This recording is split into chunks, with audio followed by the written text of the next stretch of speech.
Class में हमने राष्ट्रीय आय निकालने की विधि बताई थी, जिसको मूल्य वृद्धि कहते हैं। उसमें हम सकल मूल्य वृद्धि निकालते हैं, जिसको हम जीबीएमपी कहते हैं, और जीबीएमपी से हम राष्ट्रीय आय एमएमपी एफसी निकाल लेते हैं। इसके अलावा हमने कुछ और बात बताई थी, एफसी को एमपी में, एमपी को एफसी में कैसे करते हैं, घरेलू आय को राष्ट्रीय आय में कैसे बदलते हैं। आज हमारी जो दूसरी मेथड है, आय विधि द्वारा राष्ट्रीय आय ज्ञात करना, इसमें जो सकल घरेलू निव्वल घरेलू आय होती है उसको एनडीपी एफसी कहते हैं। तो आय से प्राप्त साधनों से प्राप्त आय जो है उसका योग है ये NDP FC. NDP FC equal to COE plus OS plus net income. COE का मतलब है कर्मचारियों का पारिश्रमिक, ओएस का मतलब ऑपरेटिंग सरप्लस, परिचालन अधिशेष, और नेक्स्ट इनकम स्वनियोजित आय या मिश्रित आय है, और सीओई कंपनसेशन ऑफ एम्प्लॉइज। तो सबसे पहले हम सीओई को लेते हैं। सीओई में हमारे सबसे पहले आता है मजदूरी या वेतन, वेजेज एंड सैलरीज।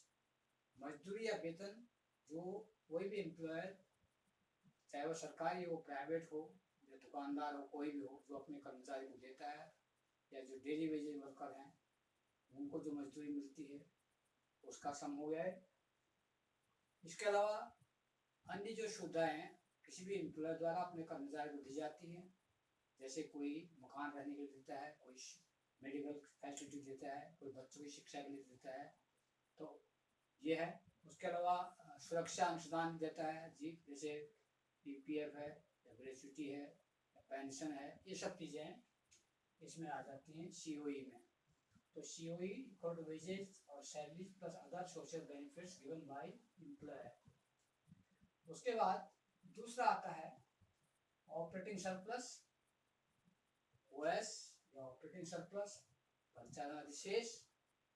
परिचालन अधिशेष में तीन चीजें हम लेते हैं। सबसे पहले प्रॉफिट या लाभ, दूसरा ब्याज इंटरेस्ट, तीसरा किराया। ये तीन चीजों को जुड़ा जाता है।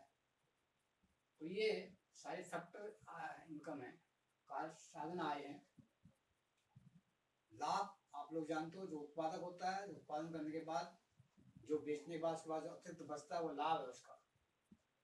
तो लाभ में तीन चीजें शामिल होती हैं। जो उसको कुल लाभ मिलता है, कुल प्रॉफिट मिलता है, उसको तीन हिस्सों में बढ़ जाता है। नंबर एक लाभांश, लाभांश वो हिस्सा है जिसको डिविडेंड। ब्याज की बात करते हैं। ब्याज, ये ब्याज वो ब्याज है जो उत्पादन पर आधारित ऋण पर ऋण लिया जाता है। मैंने बताया था उत्पादन पर आधारित ऋण पर ब्याज है। और लाभ में लाभांश, निगम कर, अविकृत लाभ, तीन चीजें हैं। लाभांश जो शेयर को दिया, जो शेयर होल्डर को दिया जाता है, जो कंपनी के शेयर होल्डर होते हैं उनको दिया जाता है।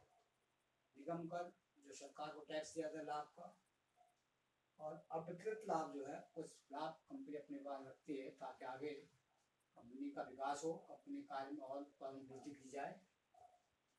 और ब्याज में मैंने बताया था कि सार्वजनिक ऋण जो होता है ब्याज उस पर वो नहीं जोड़ता है, सरकारी ब्याज को नहीं, केवल उत्पादन का आधार जो ब्याज ऋण है उस पर जो ब्याज मिलता है उसको राष्ट्रीय आय मिलता है। तीसरा जो है स्वनियोजित आय है। स्वनियोजित आय में उद्यमी द्वारा अपने संसाधनों की कीमत, जो उत्पादन कर रहा है, उत्पादक है, वो अपने संसाधन में उसमें लगाता है, खुद भी मेहनत करता है, अपने परिवार के सदस्य को भी लगाता है, या अपनी जमीन पर फैक्ट्री लगाता है, अपने घर पर फैक्ट्री लगाता है, तो वो सब चीज़ें इसमें जुड़ जाती हैं। इस कार से जो एनडीपी एफसी है equal to COE plus OS plus net income, ये तीनों चीज जुड़ जाएंगी। और मैंने बताया था कि यहाँ पर जब सीओई क्वेश्चन दिया होता है राष्ट्रीय आय निकालने में, उसमें सीओई को जोड़ना है, बाकी और चीज अगर तीनों को नहीं जोड़ना है। अगर इसमें मजदूरी या वेतन दे रखा अलग अलग दे रखा है, घरेलू भत्ता दे रखा है, या घर का भत्ता दे रखा है, चिकित्सा भत्ता दे रखा है, शिक्षा भत्ता दे रखा है, या कोई और दे रखा है, पेंशन भुगतान, तो सब चीजें जुड़ जाएंगी तब सीओई निकलेगा। ऐसे ही लाभ में भी अगर खाली लाभ दिया है तो ठीक है, अगर लाभांश, निगम कर और अलग अलग दिए हैं तो तीनों को पहले जोड़ लो, हमारा लाभ निकलेगा। अगर लाभ भी दे रखा है, तीनों जोड़ दे रखे हैं, तब इनको जोड़ आप नेग्लेक्ट कर दोगे तो आपको अपनी जरूरत नहीं है। तो ये सब चीजें हैं जब हम जोड़ते हैं, जोड़ने के बाद हमारा एनडीपीएफसी निकल जाता है। इस कार से एनडीपीएफसी निकालने के बाद आगे हम राष्ट्रीय आय निकालेंगे। एनडीपीएफसी में हम एनएफआई जोड़ देंगे। एनएफआई जोड़ने पर हमारा एनपीएफसी निकल जाएगा।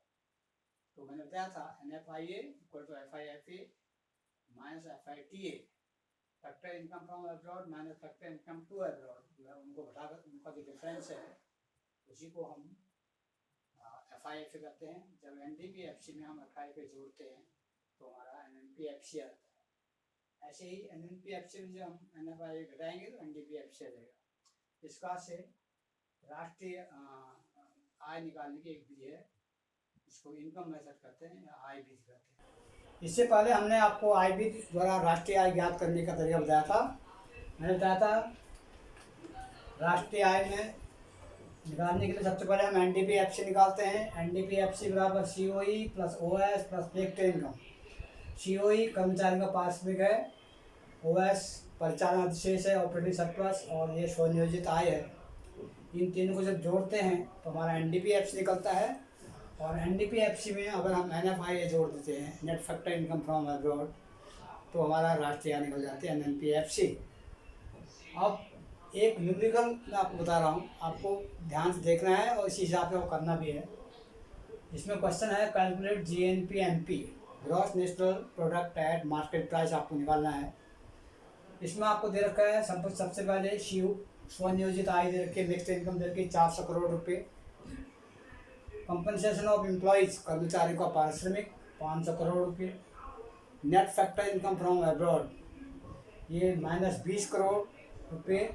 एनआईटी 100 करोड़ रुपये। डेप्रिसिएशन 120 करोड़ रुपये। लाभ 350 करोड़ रुपये। किराया 100 करोड़ रुपये और ब्याज 150 करोड़ रुपये। तो सबसे पहले हम आय विधि से एनडीपीएफसी निकालेंगे। NDPFC equal to COE plus OS plus mixed income. NDPFC बराबर सीओई हमारा बी वाला है, हमने बी लिख दिया यहाँ पर, प्लस ओएस में बताया 3 चीज़ें जुड़ती हैं। लाभ जुड़ता है नंबर 1, नंबर 2 किराया जुड़ता है, नंबर 3 ब्याज। ये तीनों अलग अलग दे रखे हैं। तो मैंने ब्रैकेट में रखा है F plus G plus H. और उसके बाद जो स्वनियोजित आय है, जिसको मिक्स्ड इनकम मिश्रित आय भी कहते हैं, वो हमारी ए है। तो B NDPFC equal to B plus F plus G plus H plus A. तो ये हमारा निकल जाएगा 500 plus 350 plus 100 plus 150 plus 400 equal to 500 crore रुपये।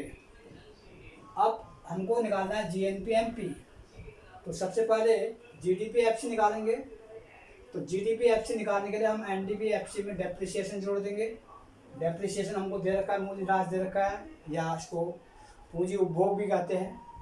तो जीडीपीएफसी इक्वल टू 1500 प्लस 120 1620 करोड़ रुपये का। फिर जीडीपीएफसी से हम जीएनपीएफसी निकालेंगे। तो जीडीपी से जीएनपी बदलने के लिए हम एनएफआईए जोड़ते हैं। तो जीएनपीएफसी इक्वल टू जीडीपीएफसी प्लस एनएफआईए। तो जीएनपीएफसी इक्वल टू 1620 प्लस एन ये माइनस में है -20, तो 20 घट जाएगा तो 1600 करोड़ हो जाएगा। उसके बाद जीएनपीएमपी निकालना हमको जीएनपीएफसी से। तो GNPFC plus NIT, net indirect tax में बताया था, IT plus subsidy, ID minus subsidy. तो ये हमारा जीएनपीएमपी इक्वल टू 1600 प्लस 100, तो जीएनपीएमपी इक्वल टू 1700 करोड़ रुपये।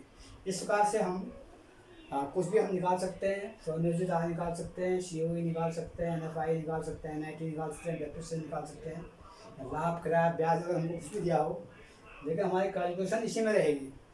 अब आपको जो चीज़ दी होगी उसी हिसाब से उसको ज्ञात करोगे। तो ये हमारी दूसरी विधि है राष्ट्रीय आय ज्ञात करने की।